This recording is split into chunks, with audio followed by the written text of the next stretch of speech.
segini, gaya-gaya mau bayar hutang, pasti gitu pikiran manusia. Karena kita manusia. Manusia memang gak akan sanggup. Kita harus akui itu. Aku Tuhan sebagai manusia aku gak sanggup nih. Maaf banget ya Tuhan, aku gak sanggup. Aku merendahkan diri di hadapan-Mu, mohon ampun segala kesalahanku. Tapi aku mohon pertolongan-Mu Tuhan. Tolong aku, berikan jalan terbaik-Mu. Lancarkan segala usahaku, dengarkanlah doaku. Aku yakin dan percaya Engkau kabulkan ini. Cuman itu aja sebenarnya kuncinya Kak. Gak ada yang lain. Kalau selama kita masih mengandalkan diri kita, seumur hidup gak lunas hutang itu. Bener, seumur hidup. Karena apa? Kita pikir misalnya kakak punya utang, anggap aja ya 100 juta gitu untuk usaha. Gaji sekarang berapa UMR? Rata-rata 3-5 juta misalnya. Paling kaya lah kakak bisnis 10 juta. Karena orang sampai kita ngutang, jangan kasih contoh yang besar, kasih contoh kecil aja. 10 juta kakak dapat, apa mau bayar? Orang untuk biaya perputaran lagi pastikan. Jangan bisnisnya nggak jalan. Jangan didengar 10 juta banyak. Kalau kita jalani bisnis 10 juta kan untuk perputaran lagi. Mau bayar itu utang gimana? Tapi kalau itu karena kita manusia. Kita mesti serahkan segalanya kepada Yang Maha Kuasa. Pelan-pelan, misalnya nih pembayaran hutang kita ngambil tenor 10 tahun. Per bulan anggap aja 2 juta. Jangan dianggap berat beban itu, nggak boleh. Kita ngutang dalam keadaan sadar, itu yang pertama. Kedua, kita harus punya tanggung jawab untuk bisa melunasi itu. Niat kita yang sungguh secara perlahan, sedikit demi sedikit tiap bulan pasti bisa. Karena banyak kutemui orang nih, misalnya dia ngambil mobil, ya kan? Gaya-gayaan nih awalnya ya kan, ngambil tenor berapa lama, lalu dia merasa bahwa kok jadi beban rasanya aku mau bayar, kok gitu. Kan ngambil mobilnya dengan sadar loh. Kenapa giliran pas mau bayar merasanya kayak beban, kayak seolah-olah manusia yang gimana, nggak enak lah ibaratnya, semua negatif dalam kepalanya. Ya mendingan dari awal nggak usah ambil kan mobilnya, sesimpel itu loh. Ngapain kredit mobil kalau rasanya aku belum mampu, ya udah ambil motor dong. Hidup ini tuh kayaknya sebenarnya menurut Kis ya Kak, kalau kita jadi orang tuh yang menerima keadaan gitu loh, yang apa adanya, bukan berarti kita nggak ada usaha gitu, tapi sesuaikan dengan kemampuan. Karena Kis merasanya gitu, aku dalam hidup, aku pernah berada di titik tertinggi kan, kalau aku mampu ya aku beli, kalau aku nggak mampu aku tahan diri. Aku nggak akan memaksakan, misalnya aku pengen mobil, tapi aku cuma masih sanggup beli motor nih, udah motor doang. Nggak apa-apa. Nggak masalah loh, nggak harus kita punya sama kayak orang lain kalau memang kita belum mampu. Tapi kalau mampu ya nggak apa-apa. Kalau sudah terlanjur, ibarat kayak kakak tadi, udah berada di titik ini, udah terlanjur hutang. Di sana pertimbangan dan perhitungannya silahkan dihitung sejak dini. Sadari itu. Berapa penghasilan, berapa cicilan yang harus bayar tiap bulan, apakah masuk di perhitungan. Kalau rasanya masuk, jalani pelan-pelan pasti bisa. Rezeki itu ada aja pasti. Asalkan niatnya dulu. Itu paling penting menurut Kis. Karena memang niat hati ini mengubah segala cara pandang, sudut pandang kita Kak. Dari ini. Cara kita berpikir, niat hati kita yang sungguh tadi, jangan main-main ya dengan hal kayak gini. Setelah itu kita lakukan dengan sungguh. Lakukan, jangan cuma dipikirin. Kebanyakan manusia kenapa banyak masuk rumah sakit tuh? Salah satunya apa? Kebanyakan pikiran. Dia cuma mikir kayak, aduh aku terlilit hutang, aduh aku belum punya rumah, aduh cuma ngontrak, aku masih tinggal di kosan, aduh aku nggak punya mobil, orang lain punya mobil, aku cuma punya motor atau sepeda ontel gitu. Nggak usah mikir. Bukan berarti kita nggak punya otak, maksudnya kalau cuma mikir tanpa bertindak nggak berguna. Nggak ada gunanya aku rasa. Tapi kalau kita mikir, lalu kita berpikir dengan tenang, langkah apa yang mau diambil, kita lakukan pelan-pelan aja. Konsisten, ada hasilnya. Kenapa Kis bisa bicara? Karena aku melakukan. Nggak mungkin aku bisa keluar dari mulutku kayak gini kalau aku nggak melakukan dalam hidupku. Aku melakukannya. Nggak ada buku mana, aku cuma ya menjalani hidup dari berbagai pengalaman, kurasakan, oh gini sensasinya berada di titik ini, oh gini sensasinya kayak gini, ternyata seru gitu dalam hidup. Kalau kita tahu cara menikmati prosesnya. Emang kayak naik turun sih hidup. Nggak ada hidup yang datar, nggak ada yang selalu naik, nggak ada yang selalu turun, nggak ada. Ada kalanya naik, terjun payung, lurus dikit, flat, naik lagi, turun gitu, sampai ke dalam, agak gali-gali lubang, naik lagi sedikit, agak lurus lagi, kayak gitu terus hidup. Itu yang Kis rasakan. Jadi nggak perlu menurut Kis kita, kayak kata kakak tadi, ya buyar semua impianku gara-gara hutang. Nggak akan. Kis sudah merasakannya. Aku sudah merasakan di titik tertinggi ataupun terendah tidak ada bedanya dengan diriku dan impianku. Aku tetap punya yang namanya mimpi itu, Kak. Tidak sedikit pun goyah aku dengan impian dan harapanku. Percayalah teman-teman, satu hal yang membedakan kita dengan orang yang pasrah dalam hidupnya.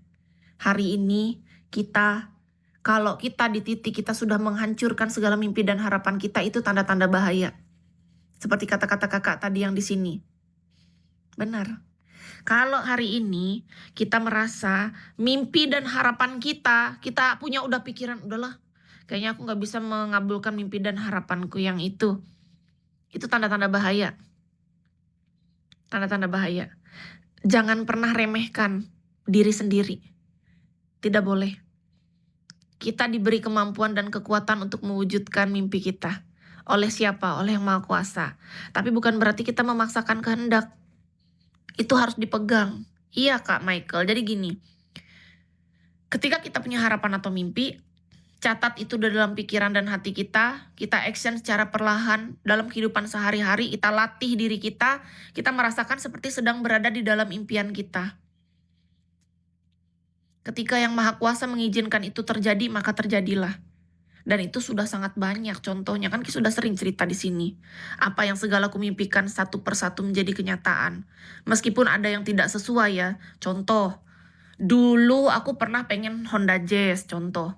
Sedangkan ketika sudah beberapa 5 tahun kemudian kan Honda Jazz udah nggak diproduksi, cuma ada yang second. Akhirnya kan aku ganti jadi ke Mazda waktu itu. Tapi awalnya bukan mobil baru, tapi mobil second. Itu contoh kecil, misalnya motor.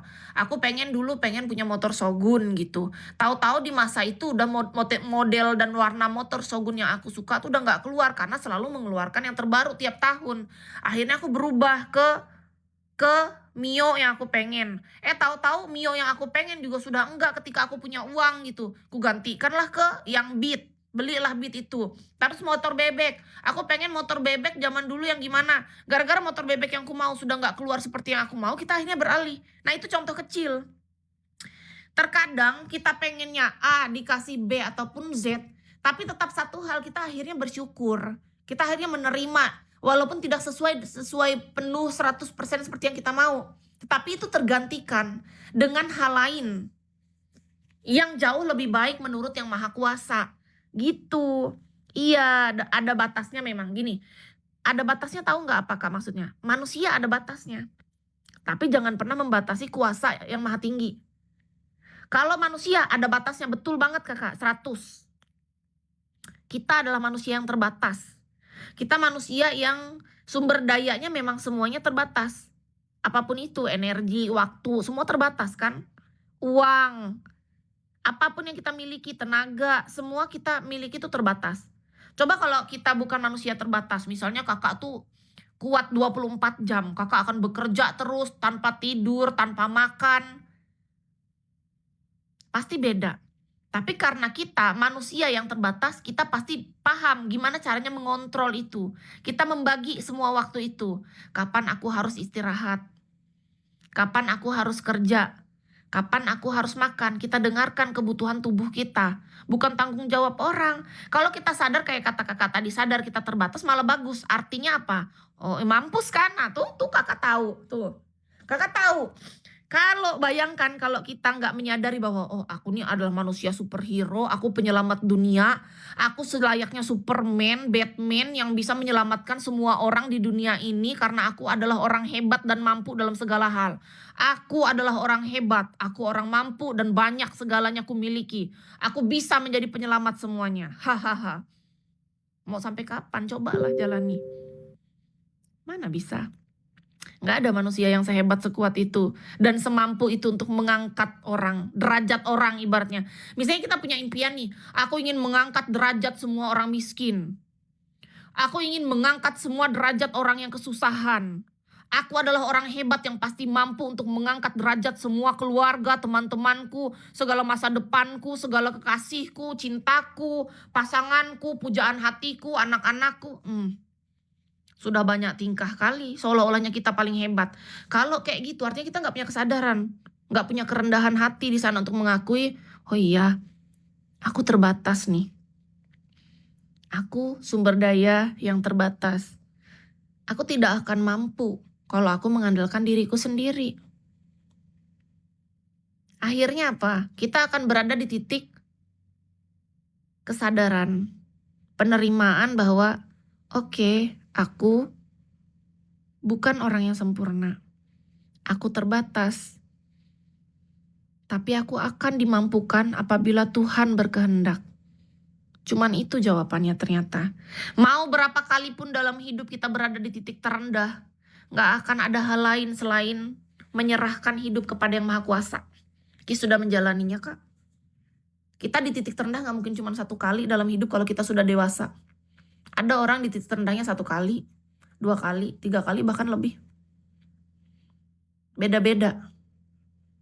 Semua beda, tergantung gimana cara kita mengambil pelajaran berharga dari segala yang kita alami.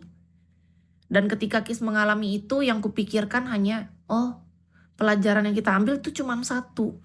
Yang Maha Kuasa cuma pengen kita kembali. Makanya Kis sering bikin status kan, saatnya kembali. Itu sebenarnya bukan makna sedikit. Kembali itu banyak maknanya. Maknanya apa? Kembali kepada diri sendiri, yang utuh, yang otentik, yang apa adanya. Itu satu, baru contoh satu. Kembali ke